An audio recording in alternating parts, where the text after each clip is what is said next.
আর মীরা বলো তো, কিউট মানুষেরা সবসময় কেন বিজি থাকে? আর মীরা, কেন? এখন বিজি আছি, পরে বলবো নি।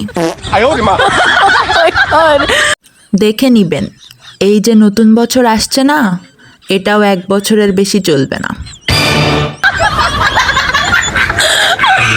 দুই বন্ধু কথা বলছিল। প্রথম বন্ধু। গাড়িটা কে চালাবে? দ্বিতীয় বন্ধু। আমি না তুই? তুই না আমি। আমি না তুই? আরে বাবা তুই না আমি। আমি না তুই? আরে হ্যাঁ, তুই না আমি চালাবো গাড়ি।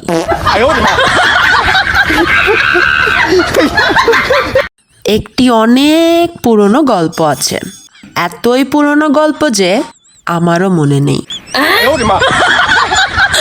স্মৃতিশক্তি বাড়ানোর জন্য বাদাম কিনে এনেছিলাম, কিন্তু এখন মনেই করতে পারছি না বাদামগুলো কোথায় রেখেছি।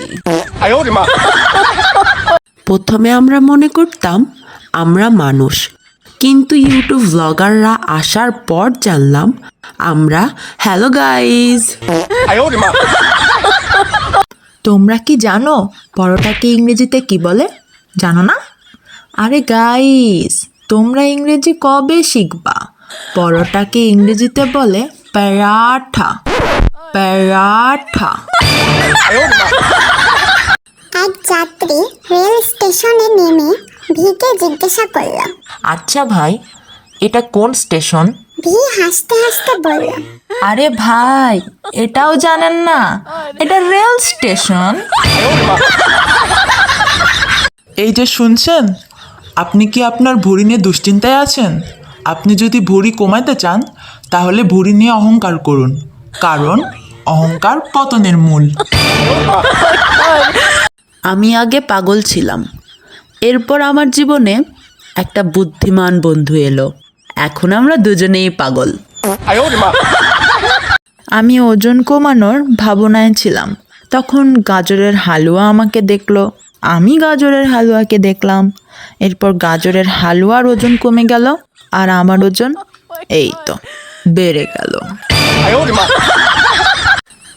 বলতো ভি, পৃথিবীতে সবচেয়ে চালাক প্রাণী কোনটি? গরু। কেমনে? বাংলা 2য় পত্রের প্রবাদে আছে, অতি চালাকের গলায় দড়ি। আর বেশিরভাগ গরুর গলায় দড়ি লাগানো থাকে, অতএব গরু সবচেয়ে চালাক প্রাণী। পরীক্ষায় প্রশ্ন আসছিল, চ্যালেঞ্জ কি? আমি পুরো খাতা ফাঁকা রেখে শেষের পাতায় লিখছি, সাহস থাকলে পাশ করায় দেন। স্ত্রী তার স্বামীকে বলল, পরের জন্মে আমি এই বাড়িতেই বউ হয়ে আসব। আমি এই জন্মেই বাড়িটা বিক্রি করব। দুই বন্ধু কথা বলছিল, হঠাৎ প্রথম বন্ধু বলল, আমি অনেক কিছু জানি।